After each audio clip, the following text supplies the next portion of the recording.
கொஞ்சம் சரி மிஸ் ஆச்சு. ஜெயில் தான், கம்பி தான், களி தான். அஸ்ஸலாமு அலைக்கும் வரஹ்மத்துல்லாஹி வபரகாத்துஹு. அன்பார்ந்த அனைத்து உறவுகளுக்கும் இனிய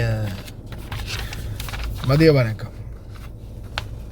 பாருங்க, ஹாஸ்பிட்டல் இன்றைக்கி வந்து நாங்கள் மெடிக்கல் ட்ரீட்மெண்ட்டுக்காக, அதாவது வீட்டில் வேலை செய்யக்கூடிய சகோதரிக்கு வந்து உடம்பு கொஞ்சம் அசதியாக இருக்குது, சரியில்லைன்னு, உடம்பு முடியலைன்னு ஹாஸ்பிட்டலுக்கு கூப்பிட்டு போனோம். சரியா? அதுக்கப்புறமா இடைக்கிட இந்த மாதிரி வருத்தம் வருது, கொஞ்சம் குளிர் ஜுரம் மாதிரி வருது, வேலை கூட மெயினான விஷயம் அதுதான். வேலை ஓவராக செய்கிறதால அந்த கை கால் வலி, உடம்பு வருத்தம். அப்போது ப்ளட் டெஸ்ட் எடுக்கணும், உடம்பு ஃபுல் பாடி செக்கப் ஒன்று பண்ணணும் அப்படின்ற மாதிரியும் ரிக்வஸ்ட் வச்சோம் டாக்டர்கிட்ட. இதில் பார்த்திங்கன்னா அந்த உடம்பு வலிக்கு ஒரு இன்ஜெக்ஷன் போடுறதுக்குரிய துண்டு முதலாவது தந்தாங்க. சரியா? அது ஒரு தினார் தான். அதே மாதிரி அந்த ஒரு தினார் பேமெண்ட்டில் பார்த்திங்கன்னா இது கேஸ்ட்ரிக் எனக்கு தான். இது அந்த சிகப்பு கலரில் இருக்கிற மாத்திரை இருக்குது தெரியுமா, கடிச்சு சாப்பிட்றது, கேஸ்ட்ரிக்கு. அது அவங்க பேரை சொல்லி நான் வாங்கிக்கிட்டேன். அவங்களுக்கு கேஸ்ட்ரிக் இல்லை, கேஸ்ட்ரிக் டேப்லெட் கொடுங்க டாக்டர் அப்படின்னு சொல்லி அதை வாங்கிக்கிட்டேன். அதுக்கப்புறமா அவங்களுக்கு இன்ஜெக்ஷனும் போட்டு 2 விதமான டேப்லெட், ஒரு இந்த இது என்னது மவுத் வாஷ், ஆமாம் மவுத் வாஷ்ன்னு நினைக்கிறேன், அது கொடுத்துருக்குறாங்க. மவுத் வாஷும் இது 2 கொடுத்துருக்குறாங்க. டேப்லெட் 2 பேனடோலும் அதுக்கப்புறமா இன்னொரு வகையான டேப்லெட் கொடுத்துருக்குறாங்க. உடம்பு வலிக்கு கொடுத்தது இது தான். ரெப்பிடியூஸ் 50 கொடுத்துருக்குறாங்க. டிக்ளோஃபெனக் பொட்டாசியம், இதுதான் அவங்க கொடுத்துருக்குற மருந்து. சரியா? உடம்பு வலி, சும்மா ஜஸ்ட் உடம்பு வலிக்கு இன்ஜெக்ஷன். அதே மாதிரி இன்னொரு முக்கியமான விடயம், நான் அந்த வீடியோ ஒன்று போடுறேன் பாருங்கள். சரியா? என்ன காரணம்னா, இந்த நான் ஆல்ரெடி உங்களுக்கு ஒரு வீடியோ ஒன்று போட்டிருப்பேன். ஐடி வேறு யாருடையாவது அக்காமாவை எடுத்துகிட்டு ஹாஸ்பிட்டலில் மருந்து எடுக்க போனீங்கன்னா மாட்டிக்குவீங்க அப்படின்னு. அதே போல் அங்கே போனதுமே பேர் என்ன, எந்த நாடு நீங்கள், பேர் அவங்க பேர் ஷக்கீலாவா, முஸ்லீமா? அது வந்து சும்மா இதுக்கு கேட்குறாங்க, அதாவது கன்ஃபர்மேஷன் பண்ணிக்கிறதுக்கு உண்மையிலே இவங்க தானா, பேர் என்ன, உங்களோட ஃபுல் பேர் என்ன, எத்தனை ஆண்டு பிறந்தீங்க, எத்தனை ஆண்டில் பிறந்தீங்க, எத்தனாவது, அதாவது பிறந்த ஆண்டு எத்தனை. அப்போ அதில் வந்து அவங்க அந்த பத்தாக்கா நம்பரையும் செக் பண்ணிக்குவாங்க, வயசையும் செக் பண்ணிக்குவாங்க. இந்த இதில் பத்தாக்காவிலே வயசு விளங்கும்ல. இப்போ பத்தாக்காவை செக் பண்ணும்போதே அந்த வயசில் ஏதாவது ஃப்ராடு பண்ணியிருந்தால் விளங்கும். ஏன்னா நம்ம இப்போ ஒரு உதாரணத்துக்கு என்னுடைய பத்தாக்காவை இன்னொருத்தர் எடுத்துகிட்டு போகிறாரு. அப்போ அவர்கிட்ட இந்த பர்சனல் டீட்டெயில்ஸில் கேட்கும்போது அவர் எப்படியுமே ஒரு வேளை தப்பி தவறி அவருடைய டீட்டெயில்ஸை தான் அவர் சொல்லிட்டாருன்னா, இதில் வயசு வித்தியாசம், இதில் பேர் வித்தியாசம், நாடு வித்தியாசம் அப்படின்ற எல்லாத்தையும் வச்சு கண்டுபிடிச்சிருவாங்க. அந்த மாதிரி ஒன்று இருக்குது.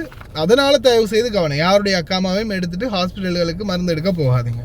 சரியா? அடுத்தது லெபார்ட்டரிக்கு தானே, என்னது பிளட் செக்கப் மற்றும் யூரின் செக்கப், மற்ற ஃபுல் செக்கப்புக்கு ஃபுல் ப்ரொஃபைல் ஒன்று எடுக்கிறதுக்கு வந்து பார்த்திங்கன்னா 11 தினார். சரியா? 11 தினார் ஃபுல் ப்ரொஃபைல் எடுக்கிறதுக்கு 11 தினார். அதே மாதிரி அடுத்த டெஸ்ட் என்ன, இது ஃபுல் ப்ரொஃபைல். அடுத்தது சிபிசி ரிப்போர்ட் எடுக்கிறதுக்கு 2 தினார். 2 dinar CBC test. அப்போ இந்த டெஸ்ட்டுக்கு மட்டும் பார்த்தீங்கன்னா கிட்டத்தட்ட 13 தினார் வரும். இந்த மருந்துக்கும் இன்ஜெக்ஷனுக்கும் சேர்த்து அது 1 தினார், ஜஸ்ட் 1 KD பே பண்ணியாச்சு. இந்த லெபார்ட்டரி ரிப்போர்ட் எடுக்கிறதுக்கு வந்து பார்த்திங்கன்னா 13 தினார் கவர்மெண்ட் ஹாஸ்பிட்டலில்.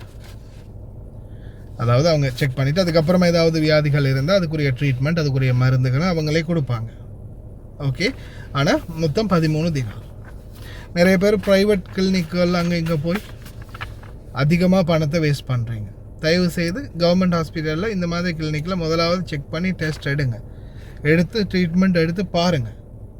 எடுத்து பார்த்துட்டு அதுக்கப்புறம் உங்களுக்கு அந்த ட்ரீட்மெண்ட்டில் சாத்தியம் இல்லை, அதில் ஒரு சக்ஸஸ்ஃபுல் இல்லை, அதில் வந்து ஒரு சரியான கம்ஃபர்டபுள் இல்லை அப்படின்ற பட்சத்தில் நீங்கள் ப்ரைவேட்டை நாடுங்க. முதல்ல கவர்மெண்ட் ஹாஸ்பிட்டலில் போய் செக்கப் ஒன்று பண்ணுங்கள். என்னடா தாடி எல்லாம் முழுசாக நரைக்குது, வயசாகிட்ருக்கோ. சரி, எது எப்படியோ இதுதான் நிலவரம். ஹாஸ்பிட்டலுக்கு போகும்போது மறக்காமல் உங்களுடைய சொந்த சிவில் ஐடியில் போங்க. வேறு யாருடையும் சிவில் ஐடி எடுத்துகிட்டு போனால் அவங்களுடைய பேர், ஊர், பர்த் ஆஃப் டேட்லேருந்து எல்லாத்தையும் நல்லா ஞாபகம் வச்சுட்டு போங்க. கேள்வியில் கொஞ்சம் மிஸ் ஆகினாலும் தூக்கி ஃப்ராட் பண்ணிட்டீங்கன்னு தூக்கி உள்ளே வச்சுருவாங்க. அதே மாதிரி பிளட் டெஸ்ட், எல்லா டெஸ்ட்டுக்கும் கவர்மெண்ட் ஹாஸ்பிட்டலில் ட்ரை பண்ணி பாருங்கள். ஒரு 20 தினாருக்குள்ளே, ஒரு 15 தினாருக்குள்ளேயே முடிஞ்சிடும். அதே மாதிரி இந்த மாதிரி டெஸ்ட் ஒரு வேளை எடுத்து அதோடைய அமௌண்ட் எவ்வளோன்னு கேட்டிங்கன்னா இவ்வளவு தான்றதை நல்லா தெரிஞ்சுக்கோங்க.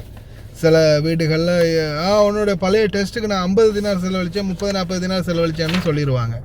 அந்த மாதிரி நம்மள்ட்ட சிலர் வந்து நம்ம காசையே கறக்கிறவங்க இருக்கிறாங்க, நம்ம முதலாளிமார். هذا حق تحليل دم. تحليل دم مستشفى حكومة كم 13 دينار بس 13 دينار. هذا أول واحد إبرة ودواء يعطوا الحين بس دينار. هذا دينار دفع دينار. خد تحليل دم حق هذا كلمنا دكتور كاو هذا بس أعطوه ورق بس 13 دينار. அரபியில் சொன்னதுக்கு காரணம், அப்போ சில நேரங்களில் உங்களுக்கு இந்த மாதிரி ஏதாவது ஃப்ராட் பண்ண போனாங்கன்னா காட்டினீங்கன்னா உங்களுக்கு ஈஸியாக இருக்கும். அதே மாதிரி இந்த மாதிரி டெஸ்ட் எடுக்க போகிறதா இருந்தால் வந்து 12 மணித்தியாலம் ஃபாஸ்டிங், 12 மணித்தியாலம், அதாவது 12 மணித்தியாலத்துக்கு நீங்கள் தண்ணியோ சாப்பாடோ எதுவுமே குடிக்காமல் தான் போகணும் இந்த செக்கப்புக்கு. ஓகே, ஞாபகம் வச்சுக்கோங்க. ஹாஸ்பிட்டல் போகிறவங்களுக்கு இந்த தகவல் யூஸ்ஃபுல்லாக இருக்கும்.